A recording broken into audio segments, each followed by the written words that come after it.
halaman 155.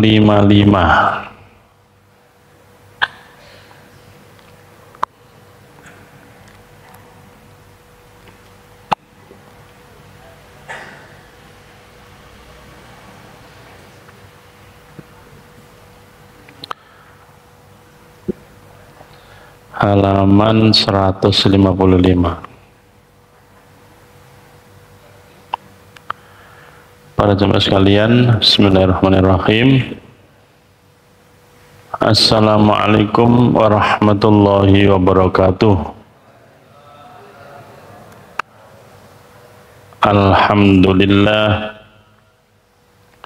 alladzi khalaqal mauta wal hayata liyabluwakum ayyukum ahsanu amala walladzi khalaqas samawati wal jibala tula. Asyhadu an la ilaha illallah wahdahu la syarikalah wa asyhadu anna Muhammadan abduhu wa rasuluh. Amma ba'du. Para jemaah sekalian yang sangat dimuliakan Allah, kita pada halaman 155 bagian B,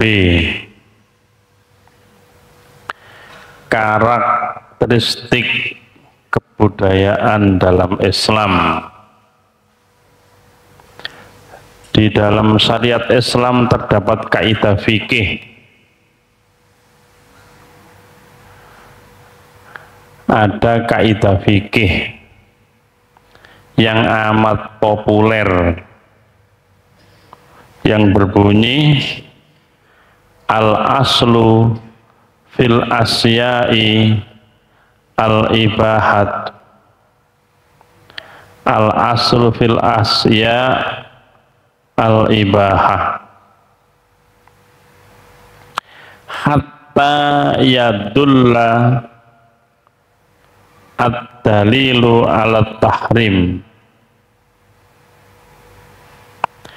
Hukum asal segala sesuatu itu adalah boleh sampai ada dalil, hatta yadulla, sampai ada dalil, ad-dalilu ala tahrim,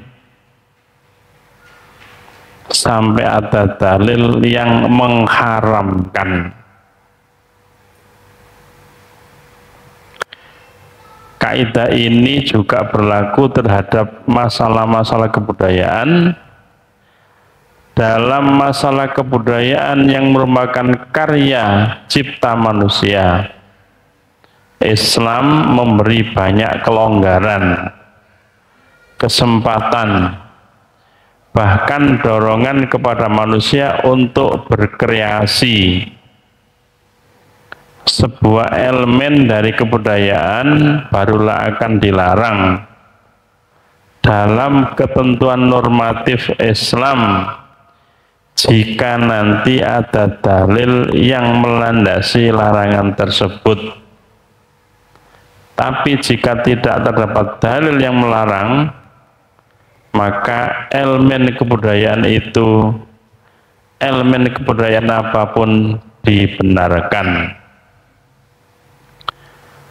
Dengan demikian, dari kaidah dan pembagian kebudayaan di atas dapat diketengahkan di sini karakteristik kebudayaan yang diakui dan sesuai dengan syariat Islam.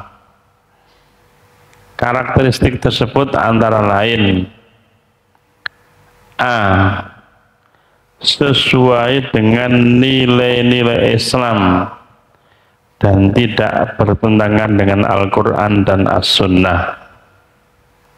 B, dapat meningkatkan keimanan dan tidak mengandung unsur kemusyrikan, bid'ah, khurafat dan tahayul. C, menumbuhkan kebersihan jiwa dan kemaslahatan serta tidak mengandung unsur kezaliman dan kerusakan. Yang C itu perlu tahu para sekalian, ngapunten, ada orang yang tidak mau dengan kaidah fikih. Kaidah fikih yang tadi itu al-asl fil asya itu ada yang tidak mau. Ini biar tahu. Sehingga bahasanya yang lain itu kaku. Ya termasuk gak gelem musik, barang itu mau polego, no kaidah usul. Itu, ini perlu tahu kita bahwa kenapa mereka kok begitu. Ternyata ada pemahaman kaidah usul itu bikinan manusia. Menurut mereka begitu. Padahal ahli fikih sudah bersepakat tentang sesuatu yang bisa menjadikan hal-hal yang kaitannya dengan cipta karsa manusia dalam hal ini tidak bertentangan dengan Quran dan Sunnah, itu dibolehkan. Nah, nomor C itu tidak mengandung unsur kezaliman dan kerusakan. Jenengan damel contoh apa nih?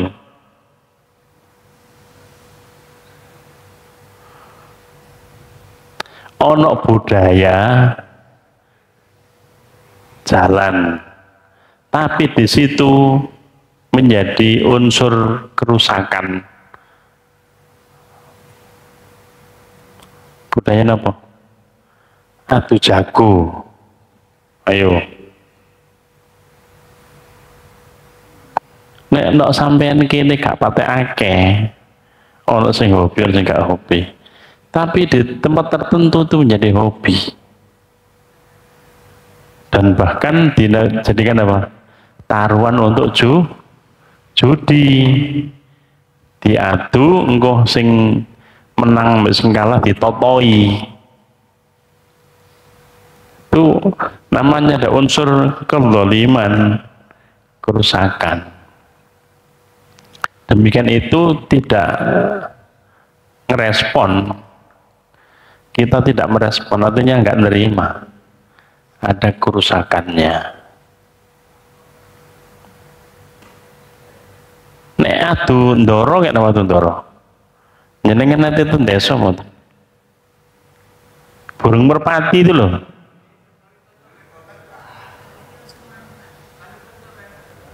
Dilepas dari utara selatan. Ada unsur kezalimannya enggak? Jadi panjenengan lihat saja apakah ada unsur kezaliman apa tidak. Kalau yang kaitannya dengan adu jago tadi itu menjadi tradisi, ditomboi. Engko menang sing endi gitu. Judi napa? Judi tradisional, bukan judi online. Judi online nanti kalau sudah jadi kebiasaan, ya unsur kerusakannya juga banyak malah. Artinya di situ menjadi hal yang lumrah. Karena masih belum lumrah, tergantung kekuasaannya. Pegang, dipenjarakan, bagaimana caranya supaya bisa berhenti, walaupun di sana sini konon masih ada yang dibiarkan.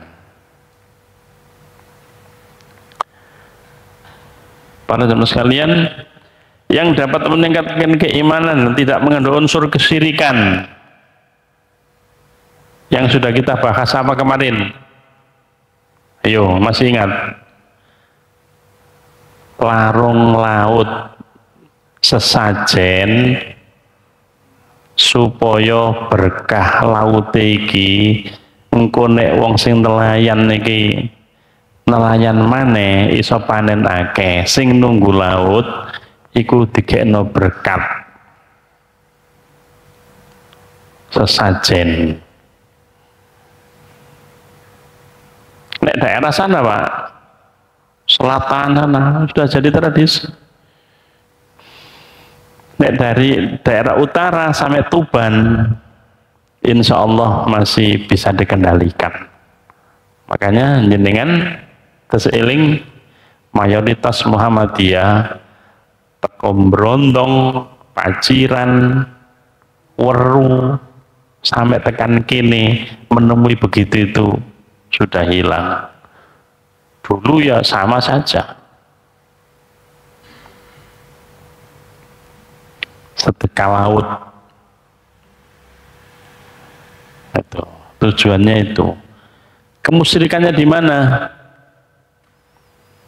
Minta penunggu laut supaya nanti kalau ada nelayan lagi, keberkahannya laut ini tetap terjaga, supaya dengan dikasih sesajen tadi itu bisa menjadi harmoni dengan para nelayan, bahkan diupacarai dengan dupa-dupa, kemenyan-kemenyan tertentu, dan mintanya bangsa mereka gitu. Yang sudah bisa komunikasi dengan bangsa mereka ya syarat-syaratnya dipenuhi. Syaratnya apa saja, unsur itunya. Jadi menjadi budaya setiap apa biasanya? Setiap bulan-bulan di mana nek wayahe napa iwak pas wayah muncul kabeh gampang gelekane ditekakno sedekah laut gitu. Itu banyak sekali dulu. Alhamdulillah daerah utara sudah jauh berkurang, bahkan tidak ada. Kalau daerah dari Brondong sampai sini tidak ada. Ana jenengan ten Jember pun itu laut napa? Laut Selatan, tapi ada nelayan sana namanya apa? Luar biasa. Nggih, namanya sampeyan ten Parangtritis nggih. Ten Parangtritis. Tambah nemenan maneh. Ngoten. Nanti jenengan pas wisata mriko terus nemui ngoten. Nggih kula alhamdulillah nanti lho ngene ya. Ya di tengah-ketengahkan. Yo ono apeme. Sembarang panganan sing gunungan itu. Dikena perahu. Diantarkan kemana? Didorong ke tengah gitu. Terus ya ono dupoe sing dibakar kan, memang diperuntukkan yang menunggu situ. Itu bentuk kesyirikannya, minta tolong kepada mereka. Nah itu kalau jadi budaya, budayanya bertentangan dengan Quran dan Sunnah.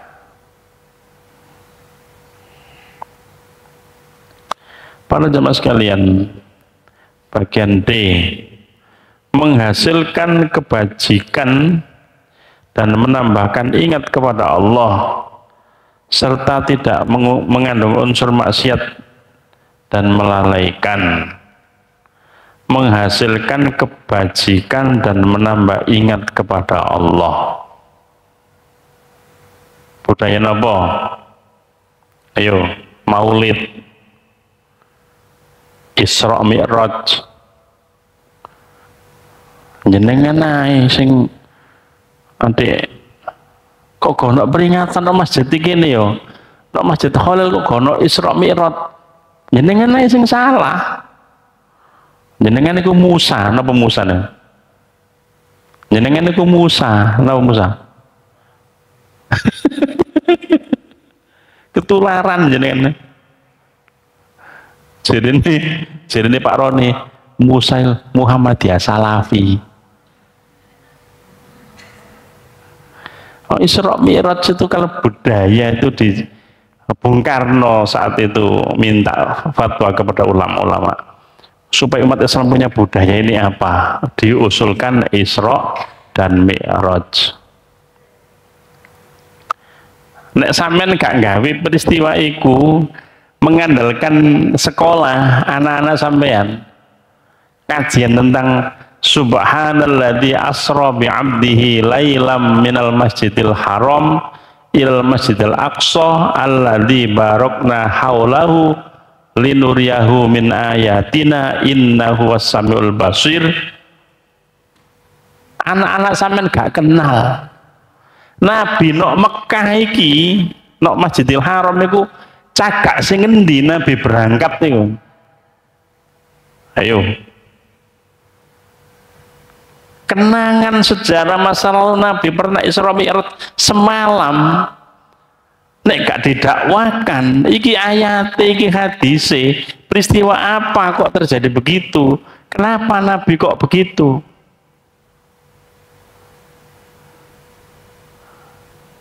Pas Isra Mi'raj disampaikan gini, 1 tahun lagi lupa lagi diingatkan.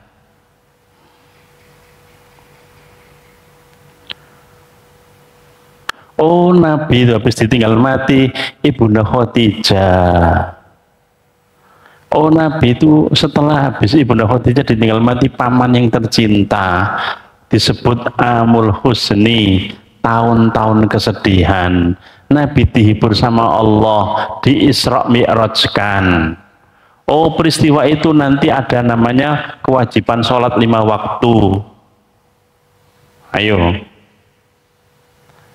Jenengan mboten nyampe sejarah tentang peristiwa itu dan menjadi budaya di mana-mana, terus sementara jenengan mboten mengertos bagaimana cara itu hidup menjadi budaya di masyarakat. Anak-anak sampean SD, SMP, SMA itu iso-iso gak apa-apa. Beda ketika mereka nak Khalil saiki ana Isra Mi'raj. Sapa ki ini? Fulan. Jam piro? Mari Isa. Ana berkate, ana berkate. Sampean bukti ini akad pagi sampean mangan-mangan. Hah? Bukti ini sampean lho akad pagi mangan-mangan. Tidak apa-apa, silakan.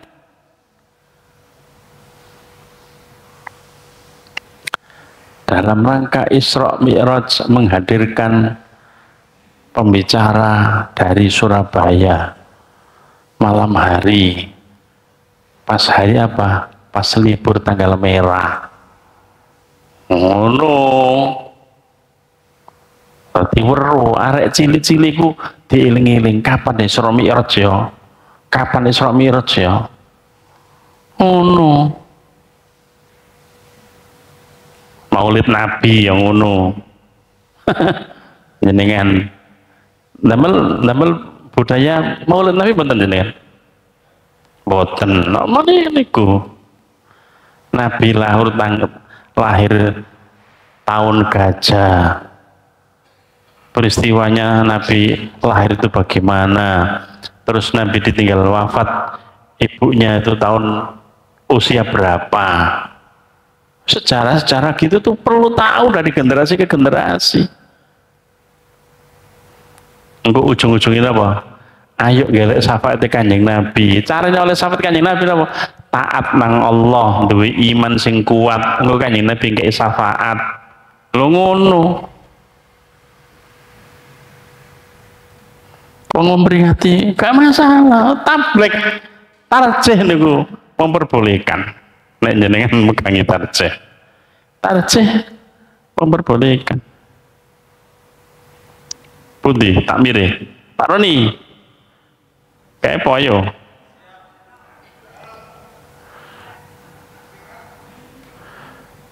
Tapi pembicaranya khusus bicara soal tarikh Islam yang kaitannya dengan Maulid Nabi, yang kaitannya dengan Isra Mi'raj. Mboten ngalor ngidul, mboten jelaskan liya-liya, mboten.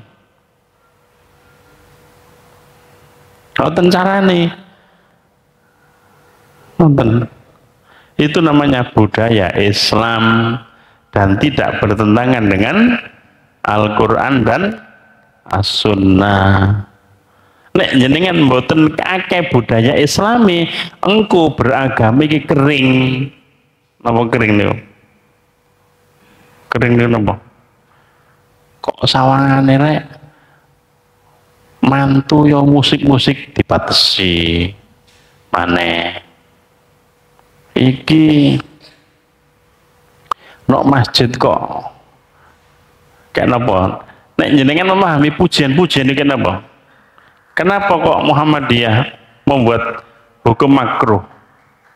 Ono sholat, ini, ono tahiyatul masjid, puji-pujian dilarang. Ada yang apa? Itikaf, noten, supaya mereka tidak terganggu waktu itikafnya. Suaranya tidak boleh keras-keras. Ngaji saja Quran itu waktunya Jumat misalnya. Iku oleh ganggu tonggo.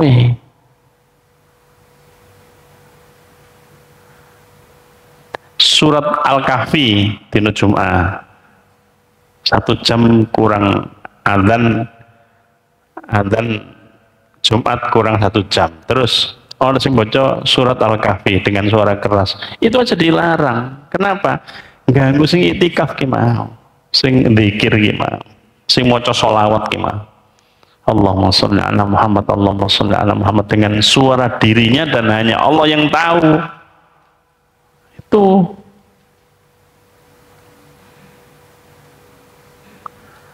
beda maneh nek kepo Pak ngene Pak. Wong nok masjid kene iki Pak ya. Niki guyonane. Nok masjid kene iki Pak. Nek wae Jumat takmire sak jamaah iku Pak. Kurang 20 menit iku sik teko Pak. Kurang 10 menit sik teko. Dadi jam 11 ku sik sepi. Piye nek dikei budaya distelno Quran. Gawe son njobo isyarat. Isyarat napa? Iki dina Jumat. Iki dina Jumat. Iki dina Jumat. Dibudayakno. Engko halo? Engko nek wis jamaah teko lumayan sak baris pas misalnya waktu Jumatnya itu 11:20 nyetele ngaji ini budaya Islam loh ini nyetele ngaji 10:30 jam 11 dipateni 10:30 son jobo ngaji kiroah iku murup engko jam 11 dipateni wong wis teko kabeh siap-siap mereka baca sholawat mereka baca surat Al-Kahfi mereka baca istighfar menunggu waktu khotib naik mimbar di budaya ngono piye ini bukan soal hukum budaya itu kan gitu masalahnya. Saya gitu memang karena apa-apa. Saya penting kali dah. Kowe sampean buktian dhewe. Jumatan teko jam 11 dadakan apa? Teko jam 11 dadakan jamaah sik durung ono sing teko. Ono wong loro, ono wong telu. Ya iku-iku rek wonge, ket biyen wong iku ae. Nah, kok mau setengah 11 mau diuripi ngaji, nak nyoba pertanda bahwa iki adalah hari Jumat, budaya diwaca Al-Quran. Piye kira-kira? Begitu persoalannya. Mboten bid'ah. Sing dilarang ku ganggu niki lho. Iki lho. Sedang napa? Mereka sedang itikaf, ojo diganggu. Wong maca Qur'ane kok oleh keras-keras. Kan gitu mendudukkan hukum itu. Terus mari ngono, kono apa-apa. Diisi dengan apa? Budaya Islam. Apa budaya Islam? Siar ngaji setiap setengah 11 sampai jam 11 dipateni. Nek tetangga sebelah gimana? Tetangga sebelah gak ngurusiku sampai waktu teko, sehingga merasa apa? Merasa terganggu. Ini mumpung ketemu saya sampaikan. Jadi kita jangan nopo istilahnya apatis. Nopo apatis nih? Gak mau tahu nilai apanya yang kita ambil. Oh ternyata budaya Islam itu begitu. Pada semua sekalian. Oke, lagi yang perlu kita ingat di situ ada perhatian-perhatian khusus yang memang kapan boleh dan kapan tidak boleh. Pun membuat pencerahan peradaban dan tidak menyebabkan perpecahan, kemunduran, pemborosan, dan hal-hal negatif lainnya. Di situ ada pencerahan peradaban. Apa? Contohnya jenengan nggak ada apa? Kebiasaan pengajian setiap Ahad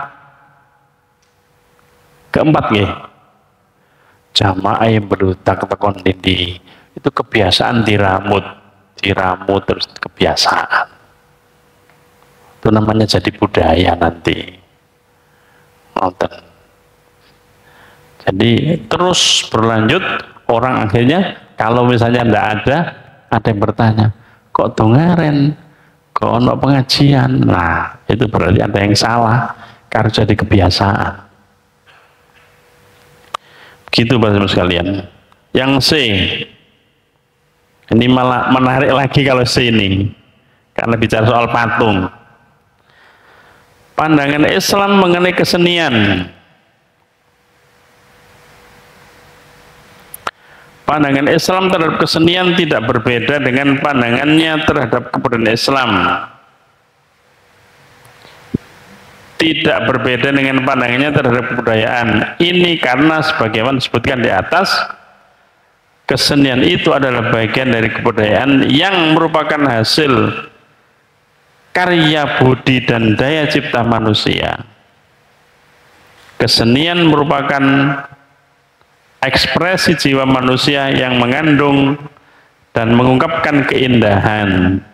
Ia lahir dari sisi terdalam manusia yang mendorong untuk mengekspresikan segala sesuatu yang indah. Apapun jenis keindahan itu, dorongan tersebut merupakan fitrah yang dianugerahkan Allah kepada hamba-hambanya.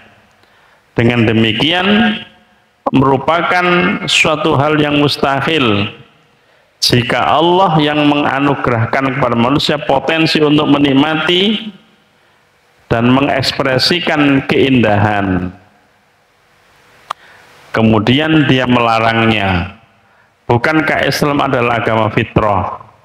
Bukankah segala yang bertentangan dengan fitrah ditolak dan yang mendukung kesuciannya ditopangnya? Berbalik halaman 156, adapun larangan-larangan Islam terhadap kesenian tertentu seperti seni patung, nah ini seni patung, seni lukis yang porno, seni tari yang menampakkan aurat dan lainnya, larangan-larangan tersebut ada ilah atau sebabnya. Jika sebab tersebut tidak ada, maka tidak ada pula larangannya sebagaimana kaidah fikih. Nah ini malih. Al hukmu yaduru ma'a illatihi wujudan wa adaman. Hukum itu berlaku menurut ada atau tidak adanya ilat hukum. Maksudnya, jika ilat atau sebab pelarangan itu ada, maka hukumnya juga ada, yakni dilarang. Sebaliknya, jika sebab pelarangannya tidak ada, maka demikian pula hukumnya tidak ada. Sebagai contoh, ini sebagai contoh nih. Membuat patung pada zaman dahulu itu hukumnya haram. Ini karena patung atau berhala itu dijadikan sesembahan oleh orang-orang pada waktu itu. Namun sekarang ini ada orang membuat patung bukan untuk disembah, tapi untuk dijadikan alat pendidikan, hiasan, dan lainnya. Maka apakah hukumnya juga haram? Tentu tidak, karena hukum larangan itu berlaku menurut ada atau tidak adanya ilat. Sebab yang menjadi dasar pelarangannya oleh karena ilatnya atau patung untuk disembah tidak ada, maka hukumnya larangannya juga tidak ada. Sebagai bukti, nah ini mohon dicek. Sebagai bukti dapat dilihat teks Al-Quran Surat Al-Anbiya ayat 51 sampai 58 yang secara tegas dan bahasa yang sangat jelas berbicara tentang patung. Dalam ayat ini diuraikan tentang patung-patung disembah oleh ayah Nabi Ibrahim dan kaumnya. Sikap Al-Quran terhadap patung-patung itu bukan sekedar menolaknya, tetapi merestui penghancurannya dan pemusnahannya. Saya bacakan pada sekalian Al-Anbiya ayat 51 sampai 58. Mohon disimak. Oke. Ayat 51. Walaqad ataina Ibrahim rusdah min qablu wa kunna bihi alimin idh qala li abihi wa qaumihi. Nah niki kasus enten mriki niki. Idh qala li abihi wa qaumihi ma hadhihi tamathilu allati antum laha akifun. Napa jawabnya? Qalu wajadna aba'ana laha abidun. Ini kasusnya. Qala laqad kuntum antum wa aba'ukum fi dhalalim mubin. Qalu ajitana bil haqqi am anta minal ma'ibin. Qala bal rabbukum rabbus samawati wal ardi alladzi fatarahunna wa ana ala dzalikum minasyahidin wa tallahi la akidanna asnamakum ba'da an tuwallu mudbirin. Faja'alna aniki faja'alahum juda dan illa kabiron lahum la'allahum ilaihi yarji'un. Kula waos terjemahan para jemaah sekalian. Nggih. Kersane saged nyambung.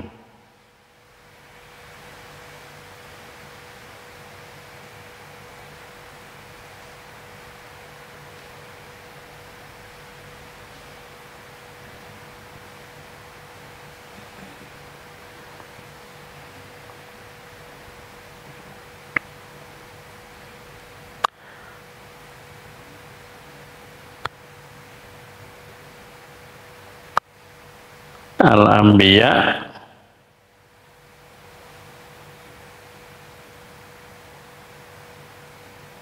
kok mboten muncul lah niku sampai ketemu ngeten,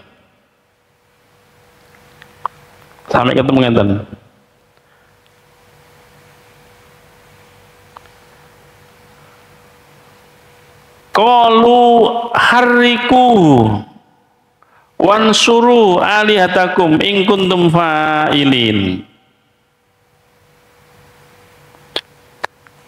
Setelah hukumannya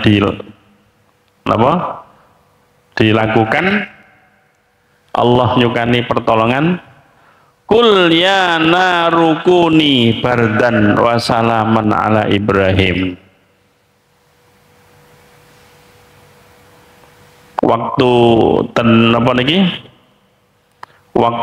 ayat 58, faja'alahum judadan illa kabirolahum la'alahum ilaihi yarji'un. Jenengan tinggal ini penjelasan ngeten. Maka Ibrahim menjadikan berhala-berhala itu hancur berpotong-potong kecuali terbesar, kecuali illa kabiron, kecuali berhala yang paling besar yang tidak dihancurkan, agar mereka kembali untuk bertanya kepadanya. Dalam ayat di atas terangkan bahwa Nabi Ibrahim menghancurkan semua berhala kecuali satu yang paling besar. Niki jenengan apa? Simak nih. Kecuali yang paling besar, beliau membiarkan dan tidak menghancurkannya. Karena itu berhala tersebut diharapkan dapat menjadi argumen bagi Ibrahim untuk menunjukkan kebenaran ajaran tauhid yang didakwakannya. Melalui berhala itulah Nabi Ibrahim membuktikan kepada mereka bahwa berhala betapapun besar dan indahnya tidak wajar untuk disembah karena tidak dapat berbuat apa-apa. Qala bal fa'alahu kabiruhum hadza fas'aluhum in kanu yantikun faraja'u ila anfusihim faqalu innakum antumud dzalimun. Sebenarnya patung yang besar inilah yang melakukannya atau menghancurkan berhala-berhala itu. Maka di situ apa? Fas'aluhum, tanyakanlah kepada mereka jika mereka dapat bicara. Maka mereka kembali kesadaran. Maka mereka kepada kesadaran diri mereka. Lalu mereka berkata, sungguh kami sekalian adalah orang-orang yang menganiaya diri sendiri. Jadi para jemaah, jadi dengan demikian Nabi Ibrahim tidak menghancurkan berhala yang terbesar pada saat berhala itu difungsikan untuk satu tujuan yang benar. Ngerti maksudnya? Ada berhala yang tidak dihancurkan itu dalam rangka memberi pelajaran. Ngerti loh.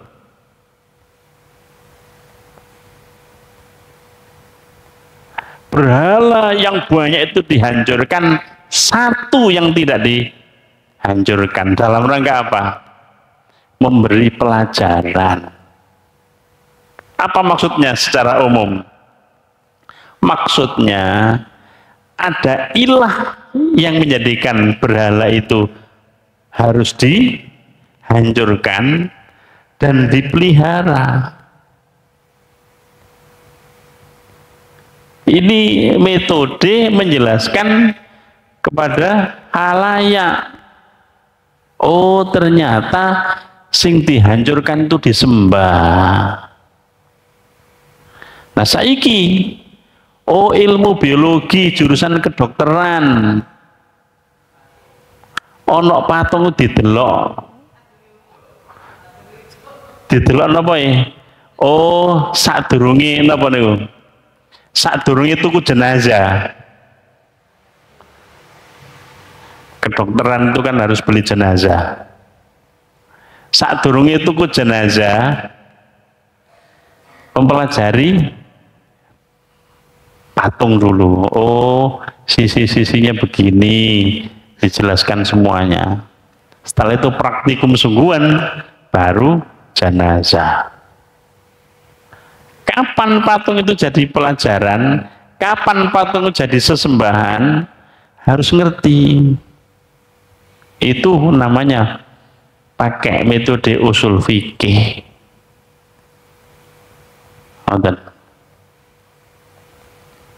Nek jenengan ngertos patungnya Jenderal Sudirman di Wonogiri dihancurkan. Patungnya Jenderal Sudirman dihancurkan. Siapa itu? Kalau mereka itu mengerti, oh ini sejarah bahwa negara Republik Indonesia ini peran di tanah Jawa ini ada Jenderal Sudirman memimpin gerilya, menjadi kenangan. Ini ada namanya Jenderal Sudirman, dibikinkan patung.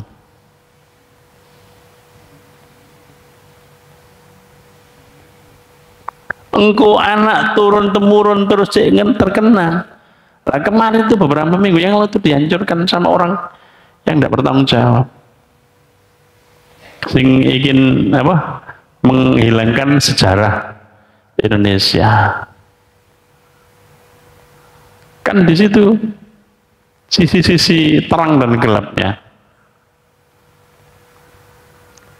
Jadi kalau panjenengan sedaya ampun memukul rata semuanya, apa istilahnya, semua patung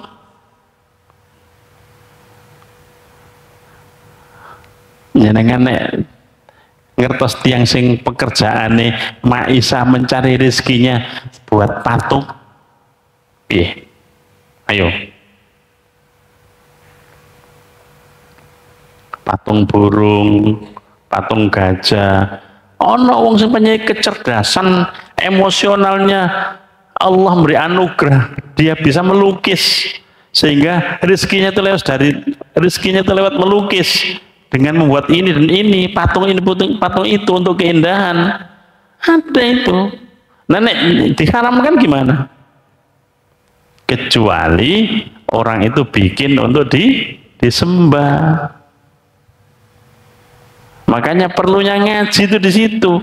Gak kabeh digebiak uya. Haram itu. Wes diharam lo kabeh. Gak karu-karuan. Ini juga tidak bijaksana. Makanya tadi ada ilah yang menjadikan sebab ini kapan menjadi haram dan kapan tidak menjadi haram, alias dibolehkan. Oh, ada unsur pendidikannya. Oh, ada unsur apa, ekonominya. Ternyata orang ini kerjaannya buat patung untuk dijual, bukan untuk disembah. Aniku nek zaman di mana kita mengkaji peristiwa apa? Nabi Ibrahim. Nang misalnya saiki ambek foto apa bedane? Zaman digital di foto gak podo ae. Beda bentuknya. Coba biyen ono foto, gak foto sih berkembang. Jadi pada saat kita belajar soal memahami sesuatu pelan-pelan, ini penting sekali, di mana di situ ada apa, hal yang memang menjadi iktibar bersama. Coba saya ulangi lagi yang paling akhir di halaman 157 itu, mohon disimak. Jadi dengan demikian Nabi Ibrahim alaihissalam tidak menghancurkan berhala yang terbesar pada saat berhala itu difungsikan untuk tujuan yang benar. Jika demikian, yang dipersoalkan bukan berhalanya, tetapi sikap terhadap berhala serta peranan yang diharapkan darinya. Iki nek iso memahami begini berarti tambah pinter, tambah cerdas. Tapi nek gak iso memahami, memilah-milah kapan saatnya haram, kapan saatnya tidak haram, berarti sik durung cerdas, durung ngaji. Nek wis ngaji, ya Allah, iya. Buktinya Nabi Ibrahim tidak menghancurkan berhala paling besar. Untuk apa? Untuk media supaya memahamkan orang lain. Oh gitu. Ini para teman sekalian, supaya kita nggak salah. Yang tempo hari pernah bab gambar apa? Gambarnya Kiamat Dahlan pernah diharamkan dalam muktamar itu. Setelah itu bisa berubah lagi karena melihat aspek-aspek ilatnya ini. Hanya gambarnya Kiamat Dahlan dan Nyai Walidah dibolehkan dipasang lagi. Asalnya dulu pernah diharamkan. Itulah perkembangan ilmu. Oh ya Allah, satu demi satu bisa difahami. Demikian para jamaah sekalian, kita tutup dengan doa. Insya Allah yang ikut ngaji ini barokah umurnya, barokah rizkinya, barokah rumah tangganya, kelak ditakdir husnul khotimah. Amin Allahumma amin. Wa sallallahu ala nabiyyina Muhammadin wa ala alihi washabihi ajmain. Walhamdulillahi rabbil alamin. Assalamualaikum warahmatullahi wabarakatuh.